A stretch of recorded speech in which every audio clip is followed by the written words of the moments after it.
Нейт жоспарлы жиналыс кезінде жалығып отырған еді. Сол сәтте кеңсеге Шерри есімді жас тәжірибеші кірді. Нейт мейірімді, сондықтан ол Эрлға несие төлеуін кейінге қалдыруға мүмкіндік берді. Осылайша Эрл үйінен айырылып қалмады. Банкир әрдайым мұз қосылған кафе ішетін.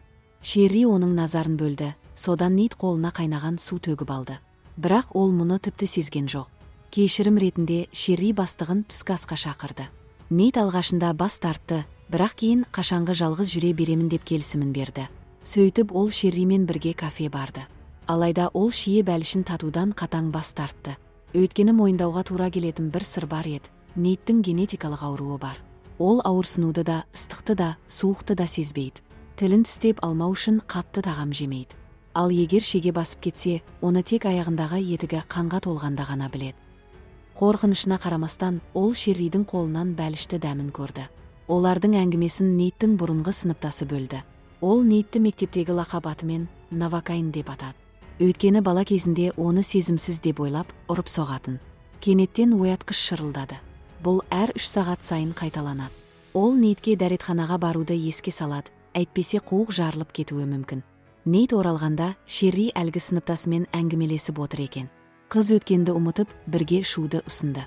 Нейт рюмканы бірден ішіп қойды, ал оның сыныптасы қақала бастады. Сусынға ашы чили қосылған еді.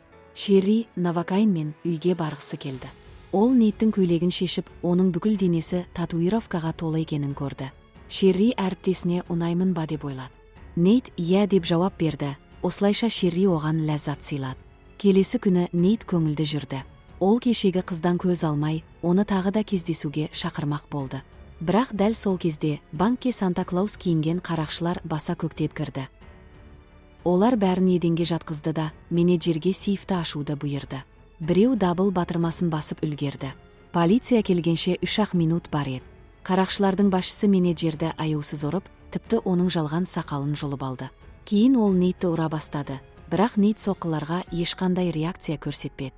Бұл жағдай Шерридің назарын аударды. Қарақшы қызды өлтіремін деп қорқытқанда, Нейт шошып кетіп, сейфтің кодын айтып қойды. Қарақшылар оны есінен тандырды да, сөмкелерін ақшаға толтырды. Дәл сол сәтте полиция жетті. Қылмыскерлер Шерриді кепілге алды. Полицейлер қаруларын жерге тастаған бойда қарақшылар оларды атып тастады. Көмекші күш келсе де, бандиттер шабуылын жалғастырды. Нейт есін жиып, өзінің өміріндегі махаббаты болуы мүмкін Шерриді алып кеткенін түсінді. Ол әрекет етуге тиіс еді. Нейт жараланған полицейге көмектесіп, оның тапаншасын алды да, полиция көлігін айдап кетті. Қарақшылар 2 көлікке бөлініп қашты. Олар арттарынан қуып келе жатқанын байқап, әрқайсысы бөлек бағытқа кетті. Нейт бір қылмыскерді қысып ұстап алды. Бұл Бен еді. Бенге тапанша кезелгенде, ол қаруды оңай қағып жіберді. Қару мейрамхананың ас үйіне қарай ұшып түсті.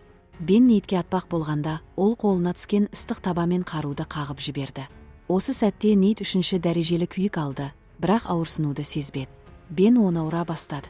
Нейт ас үйдегі тағамдарды лақтырып, қарсыласты. Оңға малынып қалған Бен ашуланып, балта алды. Бірақ Нейт одан да жылдам қимылдады. Қайнап тұрған майға қолын тығып, пистолетті алды да, қылмыскердің миын шашып жіберді. Қолы күйіп қалды, бірақ өзі тірі қалды. Сол уақытта Беннің сыбайластары оған жұмысқа жеттік деген хабарлама жіберді. Нейт Беннің татуировкасын суретке түсіріп, қашып кетті.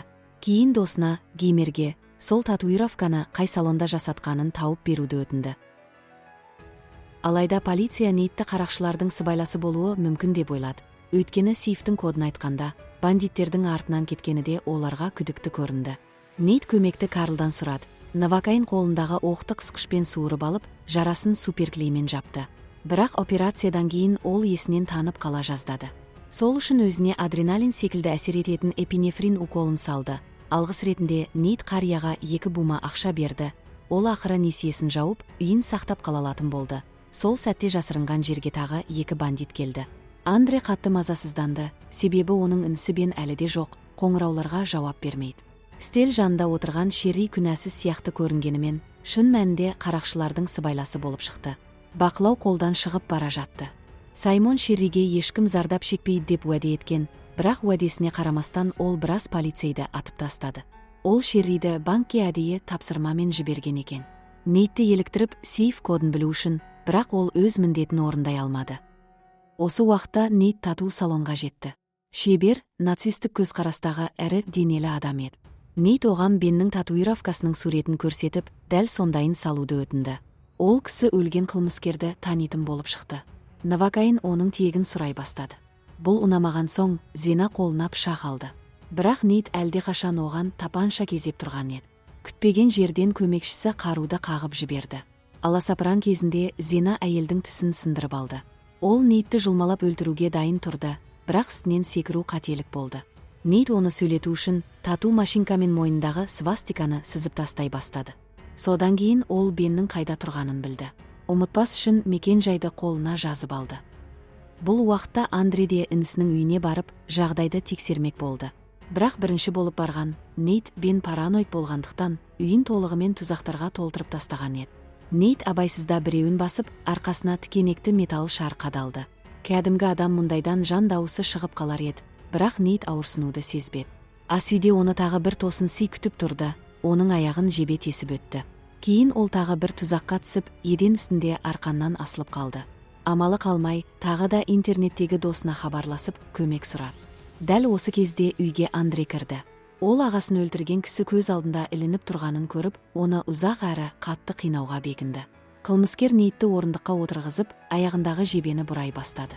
Бірнеше минуттан кейін Роско келуі керек еді, сондықтан уақыт ұтуы маңызды болды. Андре қысқышты алып, Нейттің бірнеше тырнағын жұлып тастады. Бірақ асығуы қажет болғандықтан, өзінің сүйікті азаптау әдісіне көшті, көздерін ойып алуға. Осы сәтте Нейт шынымен қорықты. Абырой болғанда, Роско жетіп келіп, Андрені есінен тандырды. Бірнеше минуттан соң полиция үйді қоршады. Нейткі қолдарын көтеріп шығуға бұйырды, бірақ ол Росконың Харлиіне мініп қашып кетті. Алайда көп ұзамай тоқтады. Дулығаның астынан қуанышты Росконың беті көрінді. Осы уақытта Шерри Саймонға қарсы шықты. Ол кісі өлтіруші, ал Шерри онда емес. Нейт гаражға кіріп, пистолетін Саймонға кезет. Бандит күліп, Шерри оның өгей қарындасы екенін айтты. Қыз Нейтке олардың қарым-қатынасы шынайы екенін дәлелдеуге тырысты. Ол расында оған деген сезімі оянғанын айтты. Нейт абайсызда зейінін жоғалтты. Бұл Саймонға жақындап келіп, оны ұрып құлатуға мүмкіндік берді. Қылмыскер оның басын көлікпен жаншып өлтірмек болды, бірақ дәл сол сәтте Шерри ағасына қарсы шықты. Саймон оған қару тақады, бірақ полиция жетіп келіп, оны атып түсірді. Нейт жедел жәрдемге байланып әкетілді. Бірақ бәрінің ойынан Саймон шығып кеткен болатын. Ол есін жиып, полицейді атып өлтірді, оның серіктесін жаралады. Шерри қашып құтылды. Саймон фельдшерді де атып, жедел жәрдем көлігін айдап кетті. Шерри жаралы полиция қызметкерін көлікке отырғызып, Саймонды қуа жөнелді. Ол білет, ағасын портта қайық күтіп тұр. Осы уақытта Нейт кісеннен босануға тырысып жатты. Ол өрт сөндіргішке жетті, бірақ босану үшін саусағын сындыруға тура келді. Ақыры ол бостандыққа шықты. Нейт дефибрилляторды тауып алып, электродты өзіне жапсырып, қолымен Саймонның бетін ұстады. Қылмыскер ток соғып, көлік аударылып түсті. Бірақ Саймон тірі қалды. Ол Нейтке тап беріп, оны буындыра бастады. Нейт қолына түскен скальпелмен қарсылық көрсетті. Портқа полиция мен Шерри жетті. Қыз көп қан жоғалтқан еді. Ол қызметтік қаруын Роскоға беріп, өзі ауруханаға аттанды. Саймон жекпе-жекте істен түсті. Ол Нейттің қолын сындырып, сүйегі сыртқа шығып кетті. Бірақ қылмыскер соңғы соққыны бере алмады, Шерри ағасын атып тастады. Қыз тым жақын келіп еді, Саймон қаруды тартып алып, оны сабай бастады. Сол сәтте Нейт асфальтта жатқан адреналин шприцін көрді. Ол әрең дегенде жетіп, өзіне укол салды. Қуат алған ол тұрып, торсықтай сүйегімен Саймонның басын жара ұрып өлтірді. Содан кейін есінен танды. Клерк ауруханада көзін ашты. Оған инфаркт та, миына қан құйылу да, сынған сүйектер де тиесілі болды. Дәрігерлер оны 3 апта комада ұстады. Нейт көптеген қылмыс жасағанымен, бір полицейді құтқарып қалды. Сондықтан ол тек 5 жыл шартты жаза алды. Ал Шерри түрмеге кетті. Бірақ Нейт қанша уақыт қажет болса да, оны күтетінін айтты. Фильм осылай аяқталады.